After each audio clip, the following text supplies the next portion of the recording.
Hey everybody, it's time for another Rahdo Rules Run Through with Ryan, and today we've got Tentricks. Ryan, you know the words. Do, do, do, do, do, do, do, do, do, do. Thanks, Rahdo. Now here's a game that really raises the bar. That was kind of a clever joke about Tentricks, but you won't know that until you're finished watching this video. Hi, it's Ryan from Knights Around a Table. Here's how you play Tentricks. You and your friends are filling up your player boards with falling polyominoes. If the puzzle shapes ever overlap your limit bar, you're out of the game. The last player standing wins. You start the game with this limit bar midway up your board. On your turn, you flip a random card from this deck. That shows you which piece you have to grab from the pile of pieces. You place the piece on your board as high up as it can go without overlapping the limit bar. You can put it in any column, you can rotate it any way you like, you can even flip it. It just can't overlap the edges of your board. Once you have it in position, you pull the piece straight down to the bottom of the board, where it stops, either because it's touching bottom, or later in the game because it's resting on one or more of the other pieces. While the piece is moving from the top to the bottom of the board, you can move it sideways exactly one space somewhere along its journey. So if you had this kind of thing going on later in the game, you could drop this piece and knock it into this little groove. Or if you started like this, you could shift it in one space on its way down. If you finish placing your piece and it overlaps the limit bar, well, you're out of the game. After you finish placing your piece, if you have any effect tokens on the side of the board, you can play them. Then your turn is over and you pass play to the next player going clockwise. Doing lines. If you play a piece such that it fills in one or more lines all the way across your board, you get to move your limit bar up that many rows. So if you drop this piece and fill in one row, your limit bar goes up one space. If you drop a piece and finish 2 rows, your bar goes up 2 spaces. If you fill in 3 rows, not only does your limit bar go up 3 spaces, but you also get to grab any piece from the pile and put it in this reserve spot on your board.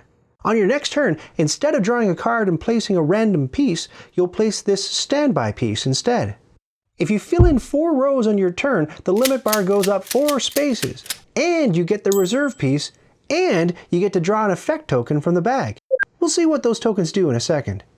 The limit bar can move down too.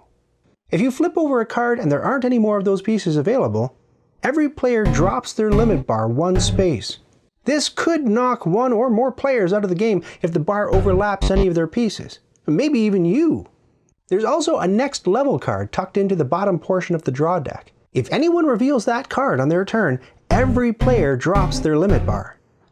In either of these two situations, you run out of a certain type of piece or you draw that next level card, well, that's your whole turn finished, barring any effects tokens you want to play. You don't have to draw another card and place a piece.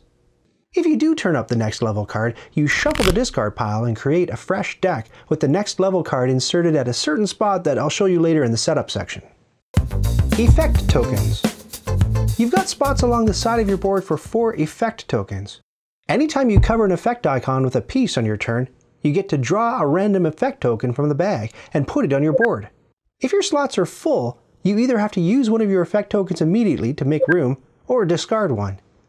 If you cover up an icon and the bag of effects tokens is empty, you get nothing. You can play as many effect tokens on your turn as you like, and you can even play some of them when it's not your turn. You can play the blue ones on your turn and the orange ones on an opponent's turn. The orange and blue ones can be played at either time.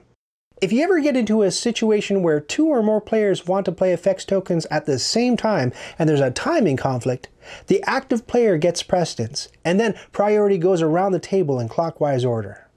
Here are the 10 effects tokens and what they do. Play this one when an opponent reveals a card. You get to choose how that piece gets placed on your opponent's board.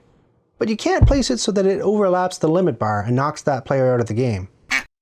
This one lets you steal the piece your opponent turns up from the deck and place it in your standby slot.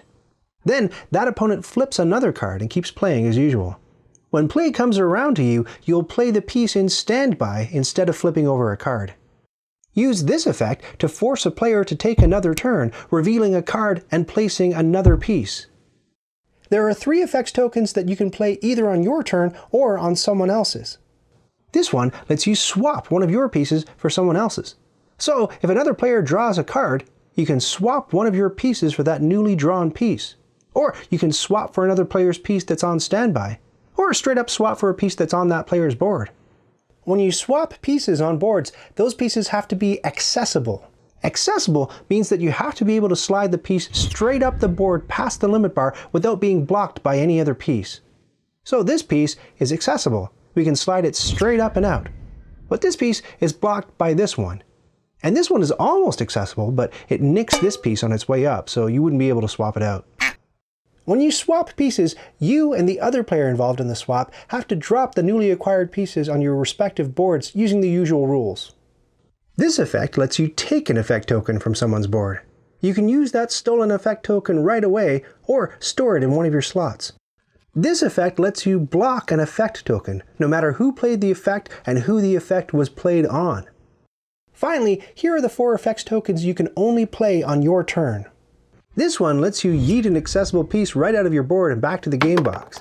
Play this one to get rid of 2 accessible pieces, and then reintroduce them to your board in any order.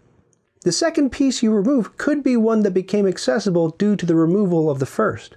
You play this effect after placing a piece. It lets you clone that piece and force an opponent to place it as well. And this one is the only effect you play at the beginning of your turn. It lets you skip drawing a card on your turn. Instead, take any available piece you want and play it to your board. The blue effect tokens have a trash can on the back of them. When you finish playing them, you remove them from the game. The other tokens have a lock icon on the back. If you play an effect token on an opponent, you flip it and place it in the lock section of that opponent's board. Now, nobody else is allowed to play an effect against that opponent. This prevents everyone from ganging up on one player. When play comes back around to you, if you have an effect token in your lock area, you remove it from the game so that it's open season on you again. Picky bits. Now, because we have effect tokens that switch pieces and remove pieces from the board, it's possible that you can uncover previously covered effect token icons and uncomplete previously finished rows. Now, you can recover those effect token icons and recomplete those rows, but there are a few rules governing how to do that. If you had this situation and you played an effect tile to remove this piece and swap it for another player's piece, you'd uncover this effect icon. When you place the swapped piece and cover up that icon again, you don't get an effect tile because you were the one who played the effect token that made that happen. But if your opponent plays the swap-a-roo tile on you and removes one of your pieces, uncovering an icon, and you place the swapped piece so that it covers that icon again, you do get to take an effect tile from the draw bag. You didn't play the token, so you get the effect of the recovered icon. It's the same story with completing rows. If you play an effect tile to remove and replace 2 pieces, and you manage to fill in a few extra rows, you only get credit for the new rows you filled in. Not all of the rows you filled in, because this row was already complete before you used the effect token. If you use an effect tile and free up an icon or undo a row, and then on a later turn you cover up that icon or fill in that row again, then you do get to raise your limit bar or draw an effect tile. So the rule is, you can't get credit for undoing and then redoing something in the same turn if you're the sole driver of those actions. Endgame. If ever you have to place a piece and it overlaps your limit bar, or if you have to lower the limit bar and it overlaps a piece, you're out of the game. If you're the last player and you take your turn and you're not eliminated, then you win the game. But it's possible that on your last turn you do get eliminated, in which case, nobody wins. Setup. To set up the game, everyone takes a player board and places a limit bar along the dotted line. Grab all the pieces for a 4-player game. In a 3-player game, remove 3 pieces of each type, and in a 2-player game, remove 6 pieces of each type. Shuffle up the piece cards and then introduce the next level card to the deck. In a 4-player game, slip it in 5 cards from the bottom of the deck. In a 3-player game, it goes in 10 cards from the bottom. And in a 2-player game, it's 15 cards from the bottom.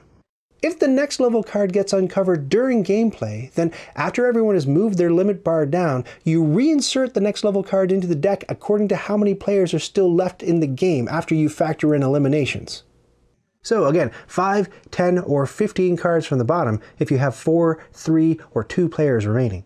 As for the effect tokens, put 1 token per type per player in the draw bag. So in a 3-player game, you'd use 3 number 1s, 3 number 2s, and so on. In a 2-player game, it's 2 number 1s, 2 number 2s. Well, you get the idea. Or you can build the bag randomly. Put all the effect tiles in the bag.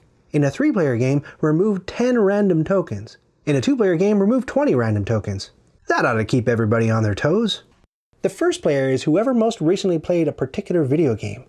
There's one on the tip of my tongue, I just can't remember the name of it. I don't know, let's just say Pac-Man. Escalation. There are a few ways to crank up the difficulty of Tentricks. You can limbo your limit bar lower at the beginning of the game. Whenever you turn up the next level card, you can drop everyone's limit bar 2 spaces instead of 1. Same deal with revealing a card and there are no pieces of that type remaining. Drop the limit bar 2 spaces instead of 1. You can play it so that pieces of the same color aren't allowed to touch. At setup, try flipping the first card and removing as many of those pieces as you have players. That'll make those pieces run out faster as you play the game. And finally, you can play it so that placing a piece on your turn is mandatory. So if you flip a card and there are no more pieces of that type, everyone moves their limit bar down. Ordinarily, your turn would be over, but with this escalation, you have to flip over another card. Let's say all those pieces are gone too, so everyone moves their bar down one more spot. And you keep flipping cards until you uncover a piece that you can place on your board. Well, that sounds pretty tough. And now, you're ready to play Tentricks. Thanks, Ryan. I think we've got it. And if you folks would like to learn a little bit more about this game, you can follow the links that are on the screen right now or down in the show notes in 5, 4, 3, 2, 1.